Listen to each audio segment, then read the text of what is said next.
What's up, everybody? Welcome back into the Play the Fight Song College Football Show. If you're recognizing my beautiful voice, I am back for the first time in a while, gents. It's good to be back. He's back. However, we are not having a full slate of PTFS yet again. Jake's a working man. He's out there. We'll miss him tonight, but I'm sure he'll come on and share his thoughts for tonight's episode next week, which we should have a full panel. The boys will be together this weekend celebrating love of a college teammate of ours. So always good to see the gents in person. But how are we doing tonight digitally, gents? We're here to talk college football yet again here at Play the Fight Song. Make sure you hit the like button and subscribe button. How you doing, JP? Doing well. Battled the elements already here with some technology, but we're ready to roll. I would say if you're looking at the weather right now, it's giving me a little bit of an itch, a little bit of a vibe, a little bit of a tease from some other podcasts calling out a possible location that the Phils will be this fall. Just got the blood flowing a little bit this morning. Yep, the blood is flowing. Baseball starting tonight. If you're a baseball fan or follower, as the MLB kicks off tonight, full slate tomorrow. Jake would look at us in disgust if we were to mention on that show, and he were to be here. But Reese, how you doing? You got the Cubbies hat on opening day tomorrow. How are we feeling about that? And how are you feeling about some college football? It's kind of a throw together episode tonight at PTFS. Yeah, we're doing it all. I mean, we mentioned like the World Baseball Classic. I think it was last episode too. Like Jake doesn't like it, but we also like baseball in this podcast. We don't like the NBA. That's one thing that we will stand on. Schaefer's gonna love it, but nobody's tuning on that stuff. Like, cool, they can all score, but whatever. But no, baseball first pitch, 1:20 tomorrow. We got Matthew Boyd going live. First against forget the Nationals, sorry, but we got the Nationals coming to town for 2. Probably JP starting for the Nats. They got nobody. You should be cutting money line all day. You ever seen 72? Yeah, 70 poo. Yeah, absolutely. All right, gents, let's go into the question of tonight's episode. The way we'll format this one, it might be a little shorter. We're going to talk the question of the episode, which we want your answers involved. Make sure you drop them in the live chat if you're watching the show tonight. Then we will go into a little discussion on the targeting rule. I'm not sure if you guys covered that last week, but there was an update to the targeting rule in college football that I want to bring up. And we then, to close tonight's show, we'll ask questions about spring football that could be pertaining to an individual team, could be pertaining to the sport as its entirety, which mine is. We'll save that for the end of the show. Reminder, hit the like button, hit the subscribe button. This is Play the Fight Song, College Football Heaven. Gents, question of the day. What is your preferred kickoff times for games that you attend? Now, we're all a part of the Central Time Zone, which is AKA God's time zone. So kickoff times here are 11 a.m., 2:30, and then usually around that 6:30 or 7, that kind of interchanges. But that's your main 3 for the most part. Yeah, we're not doing Which one of those do you prefer? And then that you kind of get the gist. If you're on the East Coast, noon is your kickoff. If you're on the West Coast, sometimes you get to enjoy football at 9 a.m. JP, what's one's yours? I'm going to lead it off with 11 a.m. Now, are you also are you going to Kinnick for this, or where are you? Yes, yeah, this is games you attend. This is okay. Yeah. So but I'm saying if you're going to a game like a Death Valley or whatever, like it'd be different. I feel like depends on where you're. I'm just saying, like your experience, frequent where I frequent. Okay. I'm going to go 11 a.m. Now, I think 11 a.m. and Iowa football go hand in hand. Now, I think that if you're getting a run-of-the-mill Big Ten game, run-of-the-mill non-con, whatever, 11 a.m. is fine. But it fits into the big noon slate. You can still have a really big football game in that time slot. Yes, it doesn't have the night game feel to it. Yes, you're not getting as long of a period of time to technically tailgate. I think if a game's at 11, lots open at 7, I think, from the university, but you can be in other spots earlier. Here's where I stand with it. I like a breakfast. Like people got like the crock pots out. JB likes that kind of food. Big fan. Big fan of that. It's also, if it's early season, it's not going to be 89 degrees until you're in the place. And then it doesn't matter what time of day it is, you're going to bake in the sun. But I like that. And then I like being able to kind of get out of there slowly as we're getting ready to head home. We already have another game, like we're watching on our TV or phone, wherever at the parking lot, wait for cars to clear. Fair point. And then on the drive home, you catch the back half of that game. So before this game's over at like 2, games kick at 2:30, you're on the road by 3:30, by 5:30, 6, you're home. I get night sleep by myself, fully relaxed in the house. We're back. So that's what I appreciate. I can appreciate that idea at the end. Yep. Yeah. I think you could hear any of the arguments for any of these time slots and be happy with it. I think 11 a.m. is where my heart lays. Reese, your drawbacks to it, Reese, or your pick? Sorry. I think Yeah, the other reason you would not like that one as much, I think, is just the early get up time, and also like, is there a bunch of people joining you? Because you got to worry about getting everybody figured out that early in the morning. But I do like JP's idea of getting home earlier because, like, my pushback for I would love a night game, but it's also like when I was playing in Syracuse, or we were up at the Dome in Syracuse. You were playing? No, I wasn't playing. I was there. I was part of the team. Part of the team. He was a little guy on the sidelines. But like that's the Dome, so the night atmosphere doesn't feel the same. It doesn't matter. It's kind of the same. You're not seeing the night sky, but like if you're going to a Death Valley, a South Bend, like if you're going to like a pinnacle place, I feel like a night game there would be preferred because like you would appreciate it more. And also like think like Pasadena too or something like that. I think that'd be more appreciative. But I think I would prefer like the 2:30 or like the 3:30 time, just because you're not getting up as early. You're getting a lot more time to tailgate. That game, you're still getting back to. You're like, the thing that's annoying is when traffic is that crazy is when it's dark out and people are idiots and people just don't pay attention as much.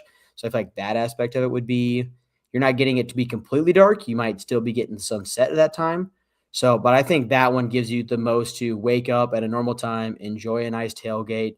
You can do all the food you want. If you want to make some breakfast, make some breakfast. It's your tailgate spot. Do whatever the hell you want to do. Have some drinks. And then it's also, if it is earlier in the year, it's going to be a little warmer, but also if it's later in the year, you can have it to be a little bit warmer around that time of frame as well. So I would say my 2:30 time slot would be my ideal one because you get more of a sleep. You get full time to fully appreciate the tailgate spot. You're still going to get great weather for the game. And then you're getting back when it's not like pitch black. I don't know if I'm going to wait for Parks is here because I have one rebuttal, but I think it plays into if he picks a different time slot. The 2:31 works because, yeah, you can get settled in. You're there for longer. Like, you kind of get to sit and do your thing. Mm-hmm. But half your setup time, I feel like, for a lot of that, people don't show up till later anyway. I don't know. Like, everybody's a little bit different. Everybody's tailgate's a little different. I think there's a couple of outside factors that have to attribute into your answer. And one is kind of general, but it's who you're playing, because that matters a whole lot for your time slot, right? Like a 6 o'clock game versus an Akron is going to be a whole of a lot different of a tailgate than a 6 o'clock game for an Indiana or a Rutgers or something within your conference. Like that. I had Albany at 6 o'clock last year. Yeah, like we had Akron at 6 o'clock, and then Houston Christian. So that definitely plays into it. And I think another thing is the tailgate that you are consistently going to or setting up yourself. How is the TV stream? What is the TV setup like? Do I have access to these games? I will say personally, sometimes our TV stream, it's okay. Sometimes it's non-existent. So I'm missing pretty much everything going on in the sport. Now, I don't know. Would you guys say the general scale of a college football fan is probably similar to us, to where they like to watch other games across the country, or do they only give a shit about their team if they're going to? They watch a couple. They don't like. That's what I'm saying. I don't know. I like to watch them all. I'll have 4 screens, and Tulane and App State can be one of them. Also, if you're in the 2:30 slot and you're watching 11 a.m. games, that's just background noise for 90% of the people at the tailgate, which is fine, right? You're in the atmosphere. You're part of an atmosphere.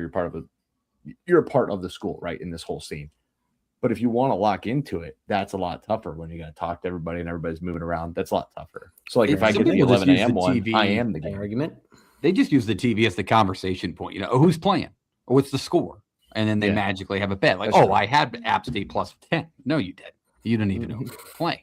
You can't even tell me where that's located, sir. I would answer. I think my answer would be 2:30. Because the earlier, like if I'm showing up to the tailgate earlier, I think a lot of people will push that back, especially early in the season with the heat. I like being home for the night game. I'm only an hour away from Lincoln. So like I'll still get home from the 2:30 game and catch the back half of the night game. You get home at 4:30.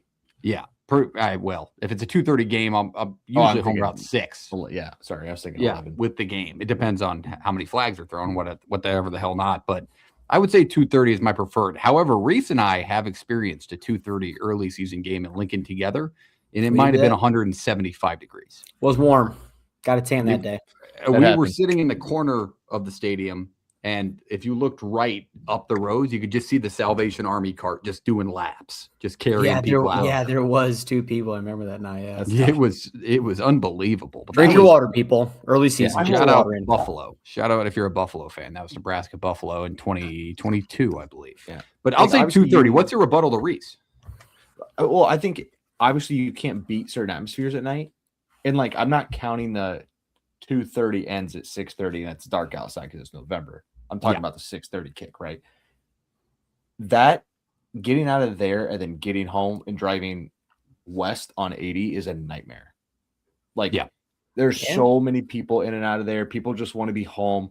And you're like, oh, well, they'll get off here. No, they're coming all the way to Des Moines. 80% of them. There's a lot of people in Des Moines. You're in traffic the entire time. And it's a lot to handle. Like, there's people. What is that drive? Traffic, 2 hours? 2. Yeah, it's probably 2. And that is from Iowa City to Des Moines? Easy drive. Yeah, easy drive. Well, it's gotta be the same thing. Traffic Like sucks leaving Lincoln to Omaha, just driving east. It's everybody. Yeah, it's exactly the same. Yeah. Like just busy as hell. And it's dark outside, and I don't have a problem driving at night. I sound like I'm being a pain in the driver. That's the one. No, it's just not. It's if you would prefer to drive when the sun is out, when you can see everything, compared to when the sun is gone, everybody's going to choose sun out. You know, and I feel like that kind of works. That may be a point of emphasis for the 2:30 time slot, JP, because I think you're more likely to get the people who come out after the game and sit at their tailgate again in that 2:30 slot than the night slot. So like that makes the drive home a hell of a lot easier with less traffic if people are willing to stay around and tailgate some more. If you stick around for like an hour and a half after the game ends, and you're just like the streets are gone. Everything's opened back up. I don't know. Like you've been to Kinnick Parks. I don't know if you've been there. I have not. So the main Melrose that runs right by the end zone, Reese, I'm talking about by the hospital, that's all closed during the game. Like you cannot drive up and down it from 7 a.m. to whenever kick. But if you wait an hour and a half, 2 hours after kick, they open that back up and you're back up onto the interstate and gone. Yeah. Instead of going all the way around and hitting stoplights and people walking and whatever else, right? You're in and out. And then the final answer here could have been we're literally talking about traffic affecting when we want to go to a football game. We're officially old gentlemen. hey, we're talking about traffic. Yeah, hey, you get in that. It's not a nice experience. It gets my blood pressure going. It does. Especially depending on how that football game goes too. If that was a bad game, driving in traffic, you're going to be a little. I don't even drive. Like I'm in the back seat usually watching a game on my phone, but it's still like sometimes you just look up and you're like, "What the hell's going on up there? Why are we not moving? I'm not even driving." I just got driving. Yeah, so it's unbelievable. If you're in college or traveling to a game, the easy option is 6:30, like because then it just rolls into the night. You know what I mean? Like you just roll into the activities. You don't have to go anywhere. You're staying 2:30. I can be showered, watching the second half, of the night game, in bed, possibly by 10, maybe playing some video games in the air conditioning. That sounds much better now. I'm a different man. I'm a changed man. But let us know in the comments what you like. If you like the 11 a.m. slate, 2:30 or 6:30, why? List your reasons. Let us know in the chat. My final answer is 2:30. I'll stick to it. Reese, you said night game, right? No, 2:30. Yeah, two on 2:30, one on 11 a.m. Breakfast burrito guy. But I'll say though, but I think if you are going to go to a Blacksburg or you're going to go to a Death Valley or you're going to go to a Bryant Denny, I think if you're going to do that one, like a night game is what I would do for sure. But if it's like you're going every Saturday, then I think your 2:30 is better. But if you're making like a trip of it, I think a night atmosphere of one of those significant places would be a lot better. You're going to get more. What about a Friday night? Oh, Friday night. Because Friday night's a different feeling than a Saturday night. Anything's better if you're at the stadium. You don't have to listen to Tim Brando. I don't get the Tim Brando hate. It's not good. He's just not good. I like Tim Brando. Great voice. Terrible. How many Iowa State games has he called the last 2 years? Has to be double digits almost. Probably. Iowa State might be the only team I've seen play on ESPN Plus as much as they have out of all our teams. Did he call Auburn Baylor this year? That was Friday night, or is that Thursday night? Do you remember? Yeah, no, it was a Friday night game. Yeah, but was that Brando, the Fox crew? Was it Friday? The Fox crew. The Brando crew is atrocious. I feel like we have computers in our pockets we could answer that question with, but I was just thinking could, but why would I do that? We should just know.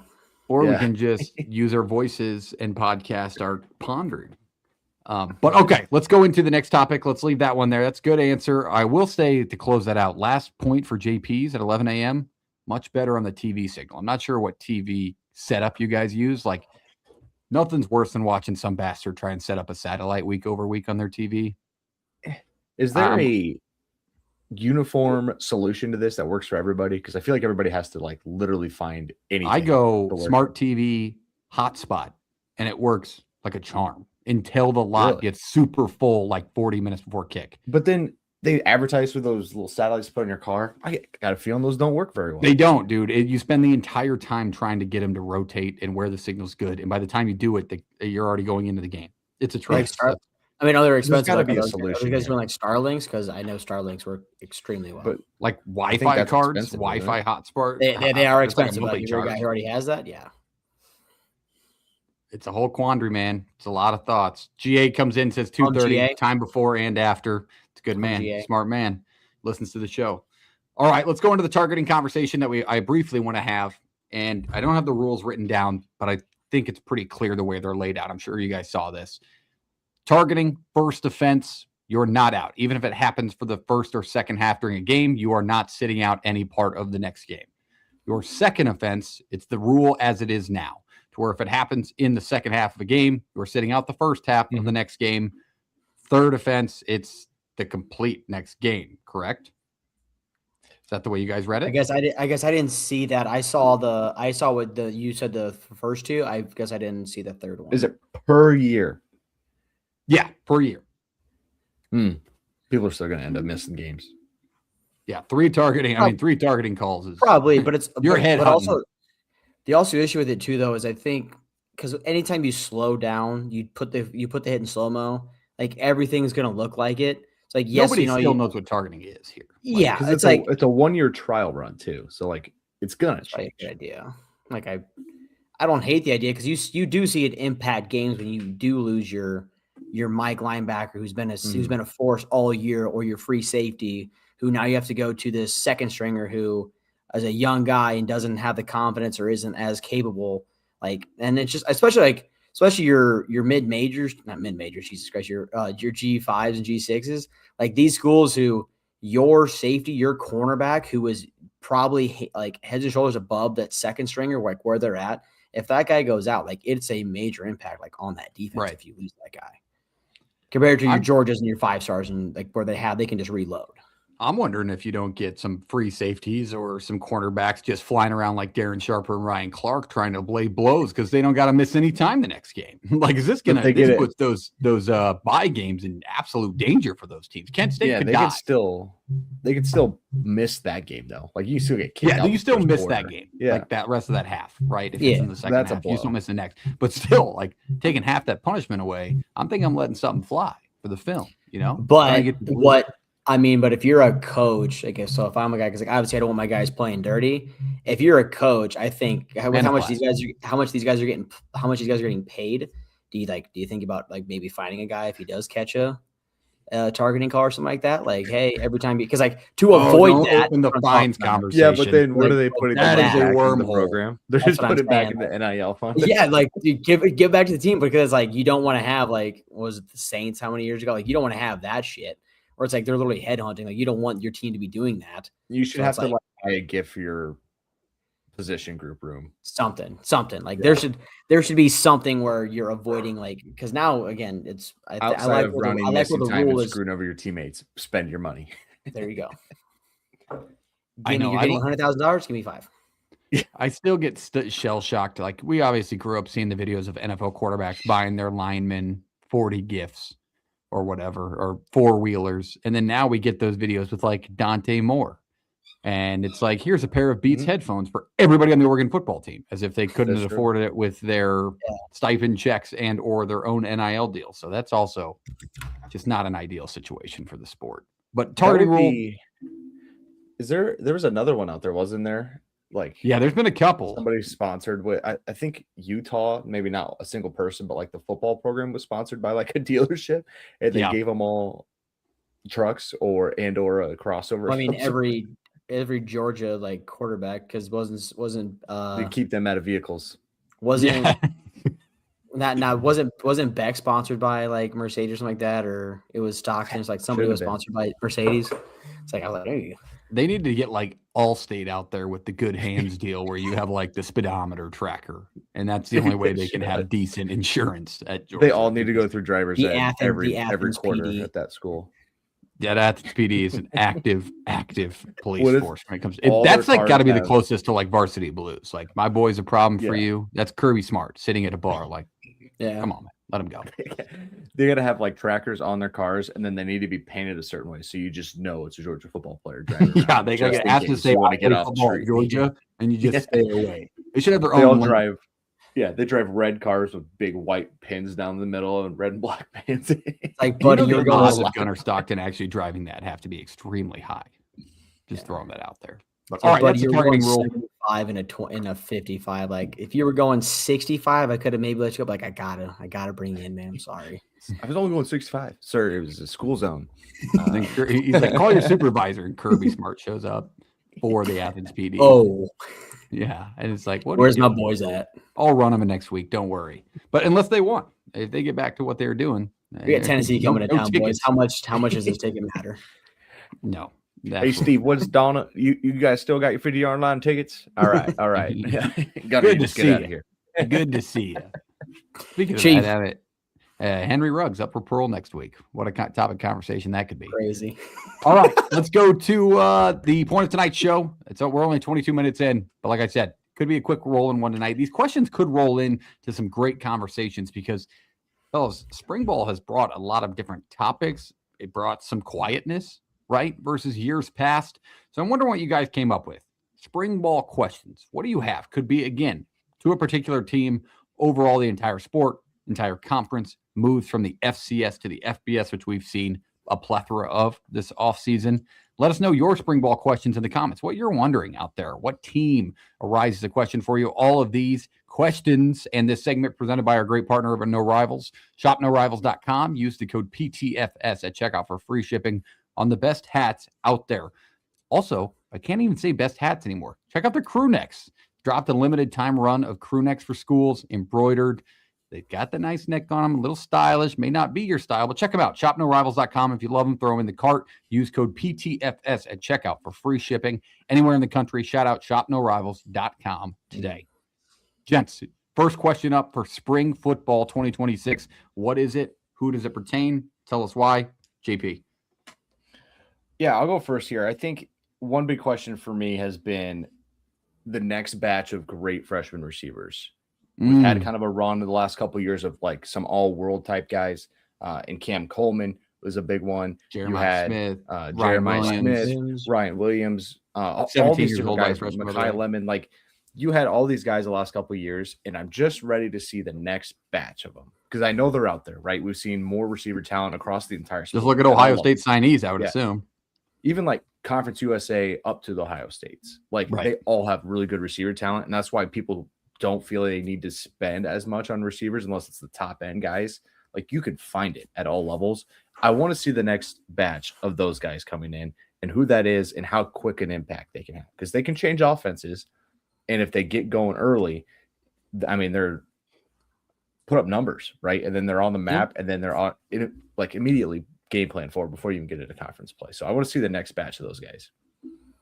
I would assume Ohio State would have, the general amount of them. Trying to think of like other strong cores. Obviously, nothing's going to be as strong as them. Alabama always has a good one.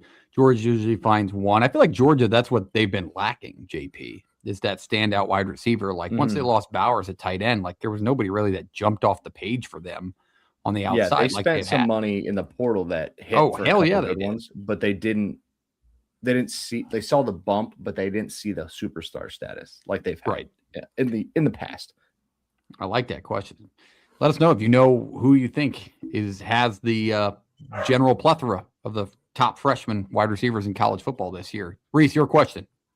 A little more broad, but I think, which one of these new Pac-12 teams not named Boise State is looking most primed to make a shot at a conference title, I think, in year one. Like Colorado State, new head coach, San Diego State, Fresno State, UTEP, NIU, like in Utah State, like who really is going to kind of try to punch above their weight? Because you assume Oregon State and Wazoo are going to be there, going to be one of those two teams. And Oregon State's in a rough spot. You think, but I know, but I mean, like that name carries more weight, kind of so on and so forth. Like, which one of these new schools is going to be there right away with that recruiting class? Who's going to be able to build some momentum? Because like I talked about it with Oklahoma State last week. It's a new head coach. It's a new quarterback. So like, which one of these programs is going to be able to catch lightning in a bottle? Year one in, you're trying to get this back to a power conference, and like who's going to be able to use this momentum in year 1 to make year 2 successful and 3 and 4, like so on and so forth. So like my question is, who out of these new batches of Pac-12s, because Shafe said last week he wants Boise State to step up for the Pac-12, and I'm curious which one of these other schools is going to step up for that conference as well too, to make it more noticeable and try to get it to compete with the American or Conference USA. Mm-hmm. JP, you have an answer for that question? I don't. I was trying to sit there and think, like, I really like what Sean Lewis did last year at San Diego State. I think it went under the radar. I'll have to see what they have and what they lost more into it as we get into preview season. But like that would be my only. I'll just say you're leaning San Diego State or Fresno State, because we know like Fresno State always has some dogs, and NIU like just losing their head coach, like that's going to be an issue I think going into it. It's like, yeah, I think you leaned Fresno State, San Diego State. I would think so. I'll be interested to see if the powers of that conference, right? Like Washington State has a complete rebrand, right? They all play over names now at Iowa State. Oregon State's been rough the last few years. Like, and I mean, people forget too. Didn't San Diego State, didn't they blank Cal last year by 30? And that was with JKS. Yes. Yeah. They did. So like that's impressive. Sean Lewis, I mean, his offense, when he was that first Dion thing and the explosiveness happened at Colorado, and he was running that Colorado offense, it wasn't easy to stop him. I'll say that. And then he gets that job and really has put together a good program over at San Diego State. I like that question. My one question, and this one is the one I think will stir up a conversation here. Maybe it's just the dead season, right? Like we're in the dead heat of really that in between of, spring ball's ending and starting into summer. We got to stretch to find some topics to cover on the show. And we're not having the conference realignment, the playoff changes, right? Like, do you guys feel like I do, where it feels like this is the slowest college football offseason in the last, 5 years, with all the changes that have happened and the news rolling and the conversations that have come of it and these big transfers? Like it's really felt quiet to me. And yes, we're in the prime of March Madness, opening day tomorrow, playoffs coming to the NHL, NBA, but like it feels like college football is really taking the back burner in a lot of minds. Obviously, we're a college football show, so it's tough to say that. Mm-hmm. But are you guys feeling the same way? Like you read maybe a spring practice report, watch a presser, and then you're like, all right, it's kind of it lost its luster a little bit. Or am I on my own island, JP? Well, completely new schedule this year, right? The only 2-week portal window, that was crazy. Yeah. It was crazy 2 weeks. And then the title game was later than usual. So there was a long build up to that. And then it happened. And then obviously everything just shuts off with it. After that portal window, you don't know anything. Like, your roster, but you don't know much about some of the guys you just brought in. You don't know how they fit. There's nothing going on for you to really look at and be like, oh, it looks like that's going to work. That's not going to work. So, yeah, I mean, what do you talk about? It's all kind of like you presume something. I assume this is going to happen with this position group. I hope this for this guy. I'm worried about that for that guy. So, yeah, I mean, I don't know. Like, there's only so many things you can cover on like a specific team. You could do the conferences and the random news pieces, like, the targeting rule. But it is. I also think February is a really long month, just generally. It's the shortest long month. Yeah, it's not even April yet. Yeah. And then March, and then I think April, like March is flown by, April fly by. We'll be in May. We'll have all of our spring ball questions answered. And then we'll be in the heat of getting ready to prep for preview season. So maybe it's just these 2 months. Is it a February, March thing? Yeah. And that's why I don't know. I just wanted to ask the question because maybe on the Nebraska side of things, like, this is a program that, there is no program more dominant in winning offseason national titles. And I will argue that till the day I die. Nobody wins the offseason more than Nebraska. And I don't know if it's just the mental strain that this team has put on people or, the media coverage, like what the program is putting out is lesser in consistency. But good God, has it been a quiet spring of not like, and the schedule obviously doesn't help going into next year. Over under win total 5.5. They moved it to 6.5 last week. I don't know, guys. I feel like I'm on an island over here. Like, man, I'm excited for baseball tomorrow, but yeah, I don't really have an interest. You're not wrong. I think that the window, which again they moved the window, I think for good reasons, but that it moving earlier and with the with the title game being later, and then also like we're in the heat of March Madness. Like this is now it's about to be the second weekend, so like it takes a back seat, yeah. But like if you're still paying attention, because with spring ball too, like how much crazy stuff are you actually finding out about a guy? You're not finding out because he's scrimmaging against his own guys. He's not going out and he's not competing against Pitt or Florida State. Like he's not going against actual or other opponents. So I feel like a coach to make a quick decision, like, yeah, you're out of this game. Here comes the backup guy. Like now it's like you have time to make mistakes and they want to see you make those mistakes so you can grow. So you're not going to see your coaches like lighting into guys or too concerned about kind of what's going on. Like when it gets to be closer towards, week 0, week 1, then yeah, they're like more cause for concern if the guys are continuing to make mistakes. But now's the time you're like, you're okay with your freshman or your sophomore, like making a mistake with a throw or a read, or like maybe potentially missing a block or something like that. Like this is the time to make mistakes. Like I feel like that's also why you kind of see coaches quieter this time of year. Yeah, it's just not something I'm personally used to. And I guess a big kicker and helper, and I'm sure GA would agree with this if he's still in the chat, is Nebraska basketball still playing at this point in the year. Nebraska ball. It's unbelievably out of the ordinary.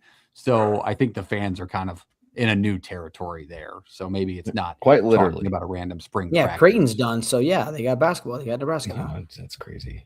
Don't start that. They were all over that today. Creighton's new head coach came out and said that he wants to get rid of the J-skers and make them all J's. But it's just good luck, Alan. But he said that out loud. Yeah, he's like, I'm going to get rid of the red shirts. We're going to put them back in blue shirts. We want to be Omaha's team. Yada yada yada. That's tough. Going on. I thought Omaha's team was UNL, the Mavs. Yeah, the Mavs. Come on, don't they advertise they got Omaha's hockey team? I don't know. They play at the Baxter Arena in front of dozens of folks, so I am just not sure. I've never been to one. I'll tell you that. And there's days where I've done really nothing during that time of year. But GA comes in and he does say he might die at the game tomorrow. It has his full attention. So maybe I'm right. Maybe it's just Nebraska. GA going to Houston. Are you going to Houston, GA? Good for you. He's a Texas guy. I know he lives down there. Oh, he lives in AWL. Yeah. So nice. he went to the Cotton GA, I need you to understand something. We're on opposite sides tomorrow, but it could either be that's what he said earlier. Did you see this, of all time? Good support and a good man. And one comment. I'm just saying quality comment. It's either going to be a Mount Rushmore type moment for a Nebraska fan or an Iowa fan, or it'll be like one of the hardest gut punches, nut kicks you've ever had in your life. Like there's no in between for tomorrow night. That's just pure honesty. Granted, this is not a part of this fan base, but I feel like if Iowa were to lose, it would mean a whole lot more. But like if Nebraska were to lose because of like their football fandom, they may not care as much. Like is that a fair argument? Maybe? I don't know. I don't know. I'm not a part of the Nebraska basketball. Because I'm like because like how many Nebraska fans are like die hard for the basketball? I'm like, yes, you're excited to see that logo on that team. There are some. There are some. I'm saying there are some out there, but like I feel like this is your first go around. But like if also both teams are first time, go ahead. Vastly overachieving. Oh yeah. So I mean, so I think. Would you? I would say Nebraska. Nebraska's picked 14th. Yeah. Yeah. And so like that's good. So like if it wasn't your rival on the other end, it'd probably be like, oh, it's a hell of a run. But it's your rival on the other end, so it's like this can't happen. You know what I mean? You're kind of fired up. It's definitely the rivalry hurts because like if you're a Nebraska fan, and this is from an Alpha Siders perspective, I'll be very blunt. I've never come out as a Nebraska basketball fan. If you were to lose that game to anybody else, it would feel like, what a magical run. We've never been here before. Got the monkey off our back for an NCAA tournament win. Mm-hmm. Now, if you lose, it's like that fucking school we can't get by. Dude, it ruins everything, right? If you lose, I think everybody knows that on both sides. I'm not. Yeah. So I think it really puts a little sour taste for Nebraska fans if that were to go that way. I saw a couple tweets where it's like, this game should start off with a ceremonial punt. And then somebody just picks it into the 30th row. And it's like, it's perfect because like in this game, you can only score 2 and 3 points at a time. Like you can only get like an Iowa football game, you're only getting field goals and safeties or whatever. Like I thought that was kind of funny too. So the game's going to be 2s and 3s at some point is what you're telling me. And they're going to no, like you can only score. I mean, it actually could be a thing. I bet you see something.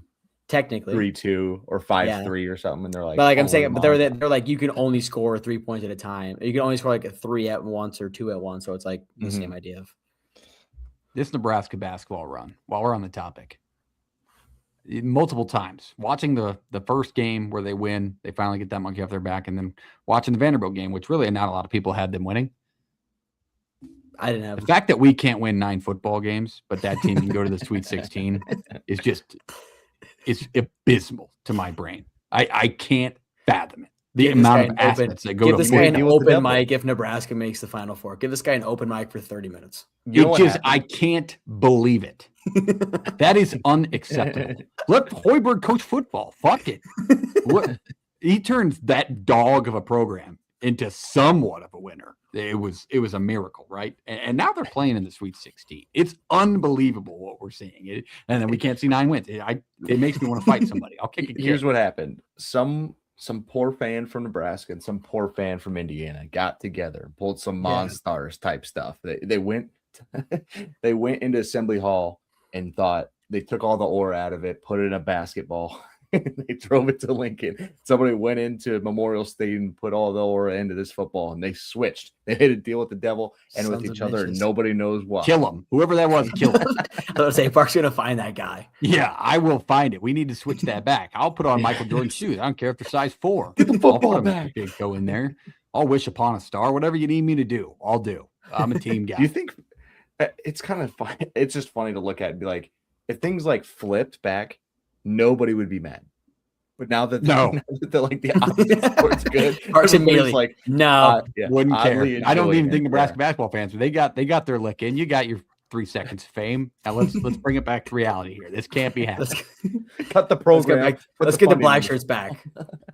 Yeah, put the extra. I mean, they don't even have that much money within the program. Like it's like not that expensive a roster. We have the expensive roster, but we can't get to 9 wins. That's what the problem is here, JP. I can't fathom it. It doesn't make any Give this guy an sense. open mic. I will lose my mind if I keep thinking about it. I had to literally shut it off. It's stressing me out. I'm itching. Nebraska hits the game winner. Parks turns it off. He's just pissed. I didn't, dude. I watched like the middle part of that the Vanderbilt game and definitely the end because it was such a close game. But other than that, like we got some football games to win, gentlemen. This program is still in the shitter. Like because even fans are gonna be like, yeah, but you guys still suck at football. And then I brought it, and then now it's a problem. Now I'm back. Yeah. Thank God the baseball team's ranked. At least there's some good news in my life. But all right, let's move on to the next question. Any other spring ball questions that you guys had written down? Reese, Yeah. I was going to say, I think a good one, just because we'll see. I talk about momentum kind of with the year one team. How about in Vanderbilt? Is Jared Curtis kind of ready to be the guy? I mean, it's a 5-star flip they got from Georgia. And Clark League, we see what they've done at Vanderbilt. I mean, you had James Franklin come in and be successful. He left, and now Clark Lee talked about how he's going to be here, and he wants to make Vanderbilt competitive in the SEC. You lose Pavia, who's been arguably probably your most successful quarterback in program history. What is the guy who comes in to continue that ship going? What is he going to look like? He's more of a pocket passer compared to Pavia from what I've been reading, and then a little more of an arm talent. Big dude. He's originally from Nashville, so you kind of have that hometown factor for it too. But is he a guy who's going to be ready, week 1 to play a full SEC slate, or what's it kind of going to look like? Is he going to be making mistakes? Because we see the schedule. It's going to be obviously competitive. It's the SEC year in and year out. So I think a good question, I'm curious for is Jared Curtis availability and ready week 1 for the Vanderbilt Commodores. I think the one thing that comes to mind there is as much as maybe the general public outside of, fans that understand the confidence level that you have to play with at that level, Diego Pavia was a majoritively hated guy across the sport, right? Across general fandom. And that may be social media BS, but I think it was uberly important that he was as confident and cocky as he was, and that played off into his team more than maybe we gave credit for. And I think you need a guy like that to play quarterback at Vanderbilt in the SEC. Because like him rolling into Alabama, like, yeah, we're going to win. Yeah, I'm going to take my practice knee downs. Like if you don't have a guy like that, I don't know if Vanderbilt's as good as they where are. that like, program was, yeah. like where it was, yes. Like where it is now, I think you have a little bit more of a swagger to you. Almost delusional to your own history. You need a guy that's delusional to your own history if you're a part of a program like that. And that's what Diego Pavia was. It's what he did extremely well, and that's why he had a success. State too. Yeah, did the same thing. Well, along with the Jared Curtis thing, there's 2 guys, one above him, one below him in the 24/7 rankings that you got to kind of talk about. Faison Brandon, you're not sure, right? It's a great count. You're not sure if he's going to even start, but is he going to be ready? Is he going to be really good in spring ball? He's already on campus, start for Tennessee, fight for the job, And then I think it's Kayshawn Henderson that's at Houston, number 1 Right. overall player in the class, quarterback. So 3 top guys in this 26 class are all quarterbacks. Houston, Vandy, Tennessee. What's the expectations for him? Like, is Kayshawn Henderson going to start? Is Jared Curtis going to start? Is Faison Brandon going to win the job? And what's the expectation for these guys? I think somebody like Henderson will be judged differently at Houston because knowing their quarterback background, it's been solid, but it hasn't been great for a little bit. Vandy's obviously coming off one of the best 2-year, the best 2-year run they've had in their history. Yep. You can't really sit there and act. You don't know if that Vandy team is going to be good enough, right, to really support him around it. This is the real first test of Clark Lee's ability to build that program. Let's find out. And then Faison Brandon's going into a place that's had incredible quarterback play. And then they bring in a transfer in what's the kid's name from Colorado? He's not going to be the starter, but Staub. Yep, Ryan Staub. And then they have another one in McIntyre that's on campus that's been in the system 2 years. So that expectation is like, let's see the snap, see what it is. But the expectation for Curtis is like, I don't know if he's going to get judged fairly. And then we do this with a lot of quarterbacks, and we definitely do it with a lot of young quarterbacks. If he doesn't have the support around him, what are you supposed to do? We've seen it 1,000,000,001 times across the sport. So kind of how they're judged and what the real feel is out of the spring ball with these guys. Eli Stowers was as big of a loss for Vanderbilt as Diego Pavia was. And they lost 2 other pieces of that receiving core that played a lot, right? Like, the experience matters when it comes down to it. I mean, we just saw the oldest team in college football history dominate the sport and go 16-0. Those young guys are going to raise a lot of questions. I like the question, Reese, but I think you got to get somebody in there that doesn't give a shit. There's got to be somebody that's pushing the envelope with him too, I think. All right, Reese, did you have another one, or JP, did you have another one? I got a selfish one, but go ahead, JP. I like your selfish. Shafe's saying Wegman's back. That's fine. I don't think he's an auto to start if you bring in a kid like this, especially the place. They overachieved last year a little bit. Knowing Fritz, it'll probably be Wegman. But just saying, they're going to talk about more of the Henderson kid than they do Wegman in spring ball. What is the impact of this year's transfer portal defensive line class? Similar to last year, we talked about it nonstop, spring to summer, preview season, and then it turned out to be that big of a deal during the season. A lot of defensive guys went back in the portal. A lot of guys re-signed different places for a lot of money. Out of spring ball, how dominant do they look in spring ball? Like, the continuity of offensive lines to get together takes more time than the defensive line unit does. Like, you can just beat them one-on-one athleticism-wise. What does that look like? And are we just getting beat reporters being like, guys, this team cannot block these guys? Like, it's supposed to be a good offensive line. Like, I want to hear that and how guys are adapting. And we're still in the world of like, dude, if a guy's getting paid a lot of money, they're still college kids with egos. Is that not fitting in? Because what are you going to do now without that spring window? Yeah. As somebody who is a fan of a team that the portal moves in the D line just didn't work last year, and it was the killer and the Plaxico Burress of our team, it's uberly important. I think you look at the entire college football playoff last year, how good each of them were on the defensive line. And Miami pretty much got carried by that defense at whole, but really started up front all the way to the national title game. Great question. It's the most important position, I think, to refill in the transfer portal is the trenches on both sides with the experience. So I like the question. JP, Reese, your last question. Sorry, your selfish one. I was about to say, what is Steve looking like up in the North Country? Because you got Odom from Kennesaw State. We got Malachi Nelson, but we saw how. I asked that question like people are ridiculously dumb to the world of Syracuse football. How is Steve Angeli recovering from his injury last season?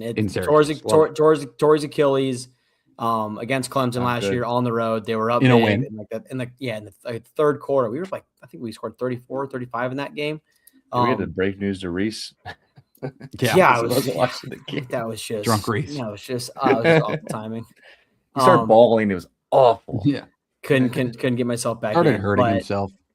From what I've been reading and seeing everything, by June he's expected to be 100%. But that's also coming out of the camp, and they want to promote that he's being good. But like, what does he actually look like? We got guys in the portal. You got Odom, I just mentioned, from Kennesaw State. We just saw what they did last year. And you got Malachi Nelson, who he was the number one recruit at one point in time, didn't play at USC. Boise State didn't pan out and just didn't play that great at UTEP. So he's a guy who has all the intangibles, but I mean, we brought in a 4-star from LSU last year who was brought in when Steve got hurt, and it just didn't pan out. So obviously you don't hope for injuries, but it's like if Steve is not able to go, because he might be the guy come week 3, 4, 5, like whatever it is when he's going to be back, who's going to be able to step in right away and be ready to go? Because obviously we saw Odom, and I think Odom with that offense going to be a little bit different than what Steve will look like. But it's also, I mean, I don't know if you guys realize, but our top, I guess 2 of our top 3 receivers are now the Ole Miss guys, like Gill and Cook, Darren Gill and Jonte Cook coming in too. Yeah, like they all went to Ole Miss. Syracuse is doing great. Like we'll pick up guys like, and like Justice Ross Simmons is gone as well too. He came in from Colorado State. But like they can get guys, like we saw what happened.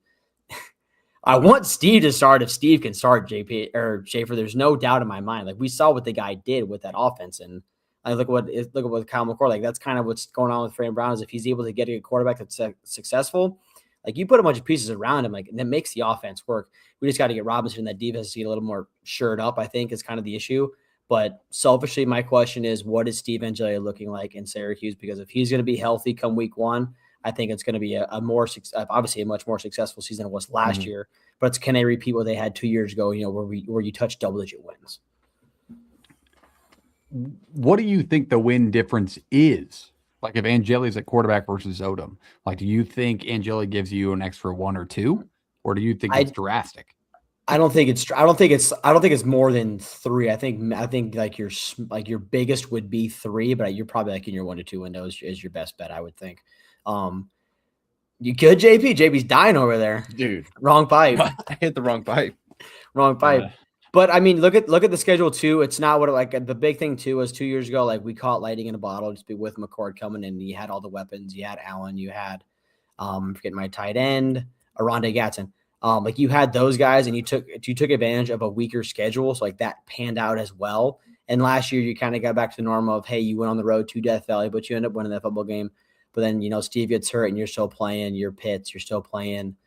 They got Cal on the road. Like you're still playing your tougher teams. And if you don't have like a surefire quarterback to just handle the ball against the team, like those teams, it's going to be an issue. Like I guess got to see Odom in the jersey. I'll be honest, I didn't watch too much of Kennesaw State last year, so I haven't seen what he does too much. I was like, I'm going to have faith in Fran Brown and my guys to bring me back. I'm going to have some faith in that. But again, if you're making me pick a guy who I've seen and I'm a little more comfortable with, I'm going to go with Steve over Odom. I like it. I think it's a fair question. It'll be interesting to see how it plays out. I do think he makes an obviously massive difference from that Syracuse offense. They were cooking all early season last year. JP, you have a selfish Iowa-based spring ball question? Oops. You got one, right? Like you got to have one in the back of your mind. Which quarterback do you want, JP? A safe space. Yeah, that's. I think everybody's on the Hilinski train. For me, the linebacking core. This is about as good of a linebacking core they've had in a while. It's being advertised that way. High-level guys, a lot of Iowa guys, high-level recruits.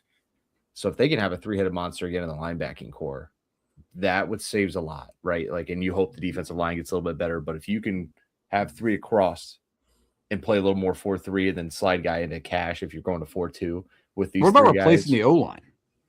Any worries there? I'm not. No, I mean, they are really confident. A lot of the guys who didn't start saw a lot of reps last year and played games.